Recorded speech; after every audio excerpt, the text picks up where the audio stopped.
Hello there and welcome along to MMA Conversation once more for Sky Sports. Very pleased to say we're joined by PFL and Manchester's finest, Brendan Loughnane, ahead of getting back in the cage this upcoming weekend. Brendan, great to speak to you. How are you doing? You're deep into the bubble in Atlantic City.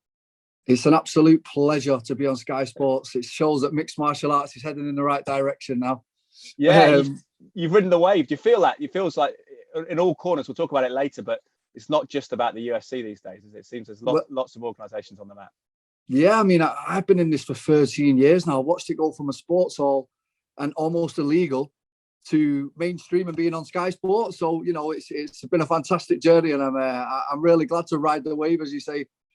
Well, it's great to see you smiling. You're well, because you are deep into this bubble. 17 days. How has that been for you?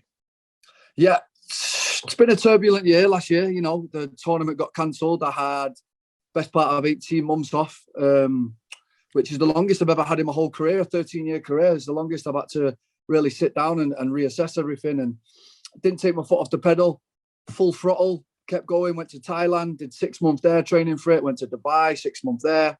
And now I'm in Atlantic City. I'm in the final preparations. I'm in my last 4 days and I feel absolutely fantastic. Oh, good. That's good to hear. With the 17 days, has that changed the dynamic of training? Because typically, I suppose, we've seen in boxing and with the UFC, the bubble's shorter, and with Bellator as well. When you come into it 17 days out, presumably you're still doing bits of sparring, bits of the final completion work? Yeah, 100%. I'm used to turning up to a fight 4 or 5 days before. You do your bits of weight cut and then you're done. This is almost cutting right into my training camp. My camp doesn't finish till 7 days before the fight. So for me, I've had to bring training partners out. Luckily, I did find a guy out here that was on his own and needed a training partner. It was perfect because he was almost like the guy I'm fighting, and he was fighting a guy who was almost like me. It was really weird. So we kind of partnered up, teamed up, even though we don't speak each other's language. We do Google Translate and we get our work done. You don't complain. And I'm not going to lie, 17 days is mentally testing because you get a little part of a hotel that you can walk around, you get fed at certain times, and you know, only the strong will survive in this tournament. Yeah, you mentioned the guy you're training with. Is this a chap you put up on social media who you just literally bumped into there and you made mates with? Because he's on his own, isn't he? His corner team got turned around at customs because of COVID restrictions and visas, and it's just been an absolute nightmare. This young man had to go from France to Turkey to Belarus. He's from Belarus originally. He's done a crazy journey to get here. He's got here and on his own. And when I say he doesn't speak English, like it's a struggle. So I'm like Google translating him, said, bro, you're not on your own. You know, martial arts is a universal language. Like I said before, we're all together in this bubble, and we've took him under our wing, and he's a great guy, and I'm enjoying training with him. It's funny that, isn't it? Because typically people think of fight sports as being ruthless and super competitive, but there's a real kinship there and friendship amongst fighters. Yeah, 100%. I mean, I couldn't imagine being out here on my own with no concept of the language and sat in my room. I've got no one to train with. Even if I want something, I can't ask for it.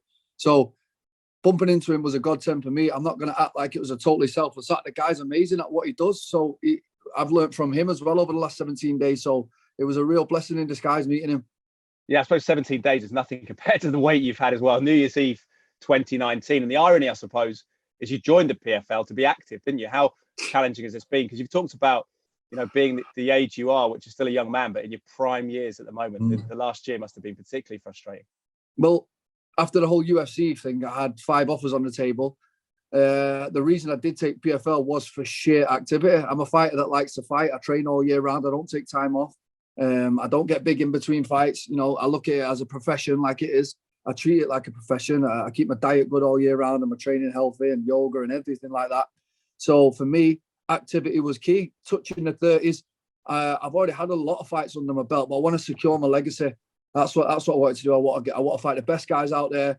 And when it's said and done, I don't want to be sitting in the pub down in pints saying I could have done this and I could have done that. So that's not going to happen. Do you feel the pressure of time, do you, at the moment? Because for most people, they're starting their career at 31, but you're kind of in the eye of the storm. Yeah, I mean, I don't feel pressure. I mean, like I say, 16 was when I started fighting. A fight's a fight at the end of the day. And I actually prefer the fact that me and Sheymon are going to fight in an empty arena.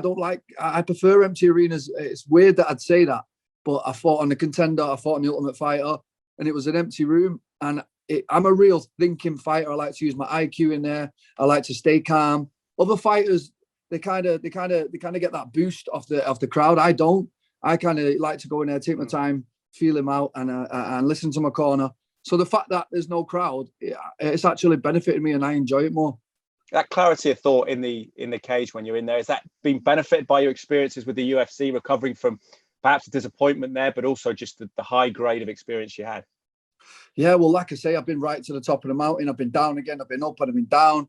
I've experienced the highest highs and the lowest low in mixed martial arts. I mean, you know, you're coming out of the cage, you're either on top of the world or you're either at the bottom of the earth. There's no in between in mixed martial arts, and there's a good chance even if you win, you're going to the hospital. What other sport can guarantee that? So, like, I've lived a crazy experience in this mixed martial arts, and now it's $1 million and it's a world title, and that's the goal. Yeah, and how much, I guess, at this stage of your career is enjoyable is the clarity you have that if you keep winning, you're going to get to this set destination. We're seeing in combat sports all the time. You look at boxing with Joshua and Fury. You look at the UFC, I suppose, with Ngannou and John Jones, the dancing that goes around, when will they fight, that whole debate. With the PFL, it's almost like football, isn't it? I don't know if you're a football fan, but you've got a fixture list. You win this, you go on to this, and it's set in stone. How good is that for just liberating you mentally? Do you want me to tell you the best thing about the PFL? They don't care how big your social media following is. They don't care who your manager is. They don't care who your brother's cousin is. And you get a phone call, you're fighting this animal. Okay, you don't get a choice. I actually found out I was fighting Sheymon online. Like some news article tagged me in it. Like that's like you don't have a say in the matter. And this is what I like. It's taking the politics out of fighting. The best fighter will be a millionaire and a world champion, and no one's avoided no one. You're in a tournament format, lose, go home. Like that's like it's about as real as it gets. We're going back to gladiator days here. Yeah, people seem to like it as well, don't they? You've got Anthony Pettis on there on the card, Rory McDonald, Fabricio Wendham. One has got a lot of big names as well. Do you feel that the UFC's time as the dominant force is changing now because other organizations are offering different things to fighters, not just perhaps the money or perhaps that kind of, I guess, brand name? Well, let's have it right. UFC started the sport, really. They took it to where it is. Dana did a fantastic job with what he's done with the sport as a whole. They've actually monopolized the market that much. People actually come up to you in the street and say, do you do UFC? They don't even call it mixed martial arts. Where have you ever heard of a sport called a company name? So that's what they've managed to do over the last couple of years. The tide's changing now. PFL have come with a new concept. A lot of people have jumped on board, great purses. And people are just sick of politics. People are sick of sitting on the shelf. I mean, in the UFC, you're lucky if you get 2 fights a year. These are putting five a year, 5 in 6 months. So it's like, it's a whole new concept. It's for guys that are real fighters and they want to get super active. And same with one championship. They're doing their thing out there also. And competition's healthy, right?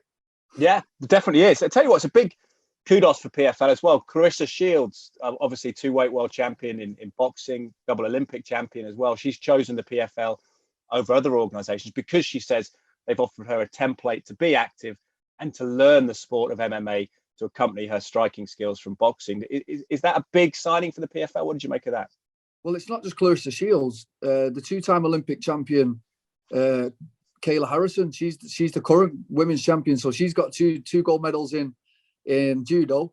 And then you've got Claressa Shields, who's got 2 gold medals in boxing. I mean, PFL's making big signings and they're making waves. And like Rory and Pettis were great signings. They were like, really like, we're here to make a statement.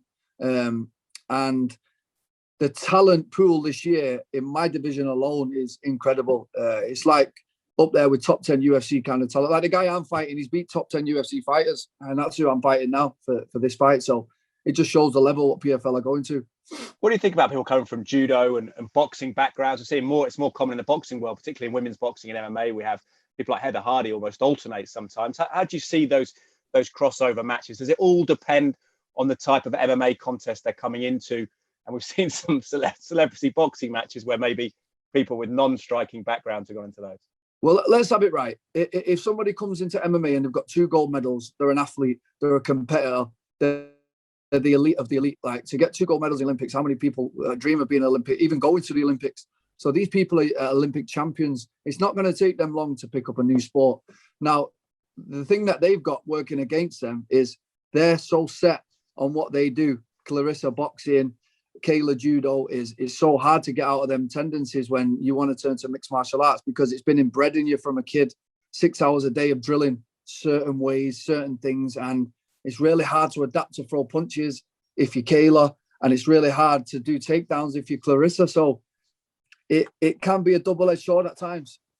What do you think about the celebrity matchups as well? Boxing seems to be the sort of arena for that at the moment. We saw Askren get stopped by Jake Paul in the first round the other night, and he's a guy that wasn't known for his striking repertoire in MMA. Would you take an offer like that? I know you've got good striking pedigree, and that's where you've won a lot of your matches in MMA, but it's an interesting one, isn't it?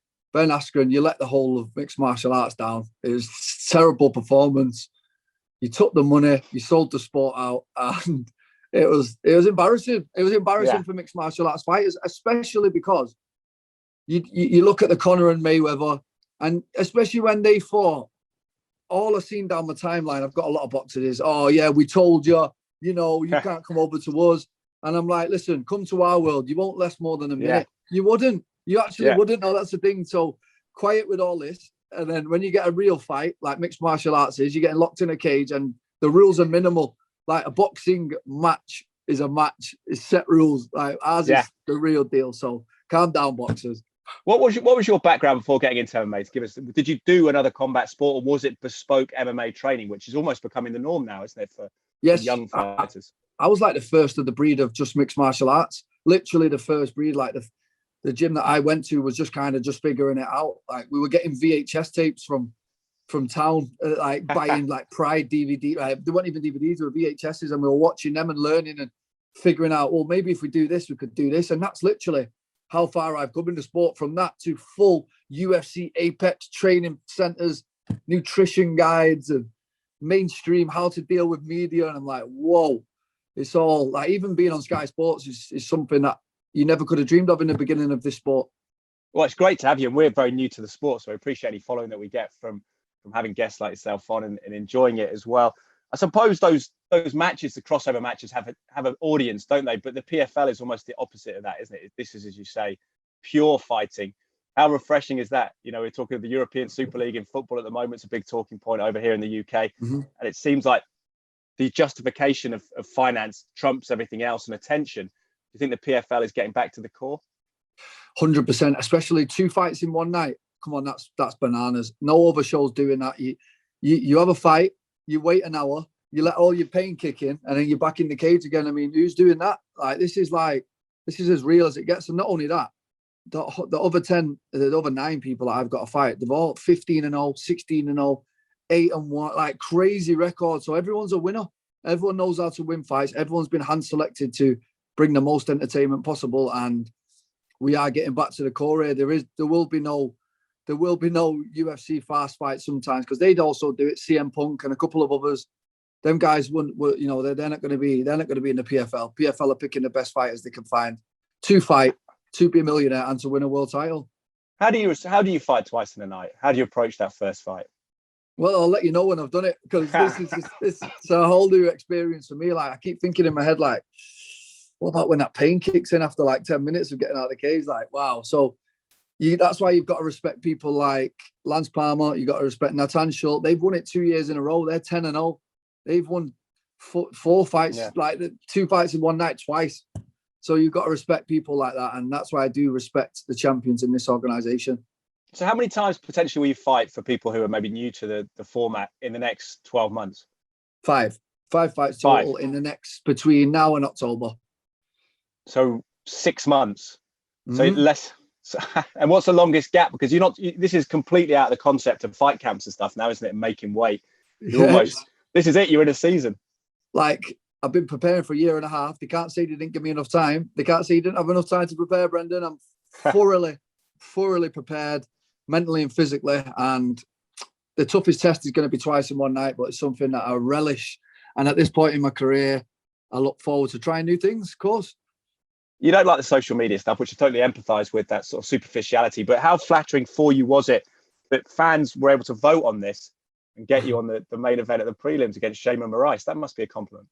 It just shows that the world's changing. Like, who voting on who you want as the main event? Like, I know you had to use some kind of crypto or something, but when I spoke to the guys, they said, your guys voted in the thousands for you. I was like, what? So, I am on my own over here, but I'm not. You know what I mean? I fly the flag over here. This will be my 3rd fight in a row. No, my four. This one, two, three. This will be my fourth fight. My last three fights have been all in the States. I've not even lost a round on US soil yet. So bring them on. I'm ready for them. Yeah, that winning momentum, do you still carry that with you? Because you've been out of the cage for a long time. Does it stay there, that 5-fight win streak, or does it dilute a little bit over time? I've had a year off before in my career, and I come back and it was one of my best performances. So for a fighter like myself that doesn't get out of shape and doesn't come out of camp, I don't think it really affects me. Who it does affect are the ones that, PFL's off now till April next year. Let's just chill. Let's party. Let's do whatever. I didn't do that. I live and breathe this. This has been my life from 16 years old. So I just absolutely relish the fact that I had another year to prepare for this. What about Moraes then, the first fight? How do you feel about that? He's kind of at a crossroads of his career as well, isn't he? This could mean a big turn in an upward direction if he's able to beat you. Now, with Sheymon, I think he's the most tested fighter in our division in the fact that he's been in the UFC for a long time. He's beat top 10 opponents. If you look at the run that he had, he got Zabit for his debut, which is awful because he's probably the best featherweight in the world. Then he got Sadiq Youssef. Then he had Marlon Moraes. They just give him a who's who. And it was like, and he was giving him great fights, come up short a few times. But he has beat the guys in the UFC as well. So he's shown that he is at that level to win fights at the top end of the UFC. So some of the guys in here, yeah, they're 16-0, but have they performed at the top level yet? And that's a question that's going to be answered in here. Whereas he's proven it. You know, he doesn't take a back step. He gets hit. He comes back. He's shown that he's a warrior, and he looks in great shape like myself. So this should just make for a great fight for you fans, and that's why you voted for it. Yeah. Would you think it's going to be mainly striking? What do you see? Where do you see it's decided? We're both mainly strikers, predominantly strikers. So I can see most of the fight taking place in there. So we're both mixed martial artists as well, though. So if it has to go down, it has to go down. Let's see. It's a hot division, isn't it? The featherweight division, PFL. You mentioned Lance there. You got Bubba Jenkins as well. What I'm excited for is Bubba Jenkins has actually beat Lance 3 times in collegiate wrestling. And he's really telling him about it as well. Don't you remember when I pinned you? I remember when I pinned you, so he's getting in his head already. So that's a very interesting fight because he can't beat him in wrestling. So yeah, let's see what happens. Let's see what happens when you add the rest of the arsenal. What about the $1 million prize? I think you mentioned that. Is that something you can even entertain at this stage, or do you just keep that on the back burner? Do you know what's funny? Like, people say, what would you spend it on? And $1 million. And if I sat here to you now and said, I can comprehend what I would do, I can't. I don't know what I would do. I really don't know what would happen if I looked at my bank account, or when I look at my bank account and it says 1 million, because at least I could say at one time in my life I was a millionaire. However long it lasts, we'll see. Yeah. Oh, well, we wish you the best of luck with it. One thing about the weight, just on that issue, because it always fascinates me with combat sports, with the featherweight limit, is this going to, I guess in PFL, does it favour those people who are genuine featherweights rather than those that boil down? Because that would be an absolute nightmare, wouldn't it? You've got no idea how big some of these guys are. Like, even Moraes looks like, I don't know, he's going to have a nice time in the sauna anyway. I'm telling you, some of these guys are huge. Like, I've seen big guys in my time, but these are some serious weight cutters that are involved in this PFL. So it's just a massive part of the sport. We're never getting away from it. You can do whatever you want. If you don't cut at least 10 to 15 pounds, you will be undersized in mixed martial arts for that weight class. And that's just how it is and how it will be.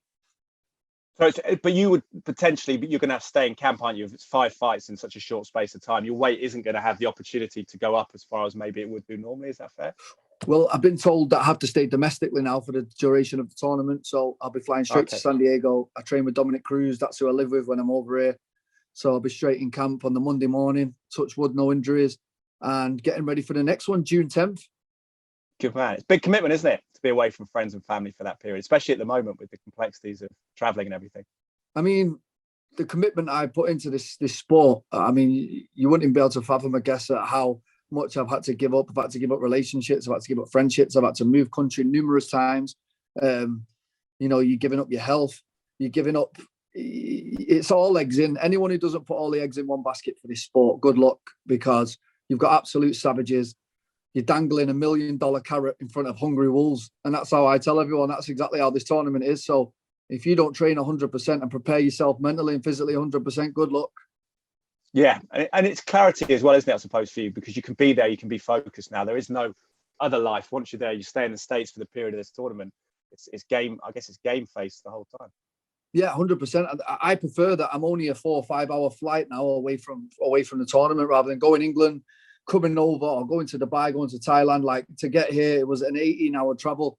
You won't want to do that every 5 weeks. It takes its toll when you land. So the fact that I'm going to be domestic, the weight will stay low due to being regular in competition, and the body will be fresh, because it's always good once you've been in the cage to get straight back in. It keeps the mind sharp. What's your prediction for the Sheymon Moraes fight, if you have one? I think I'm too fast for Sheymon. I think he knows it as well. I think he really knows it. I think he knows that he's in for a very tough night. I've actually been to his gym before and sparred his guys. I know his coach really well. He's watched me spar all of his best guys. So he knows what level I'm on. Sheymon knows what he's in for, but Sheymon's not scared of a tough fight. Neither am I. So tune in on Friday, because it's going to be a great fight.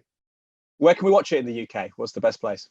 So you can watch it on the PFL app. You can watch it on ESPN Plus, and you can also watch it. I believe they're doing a YouTube or a Facebook link. It's really easy to get hold of, and it's free.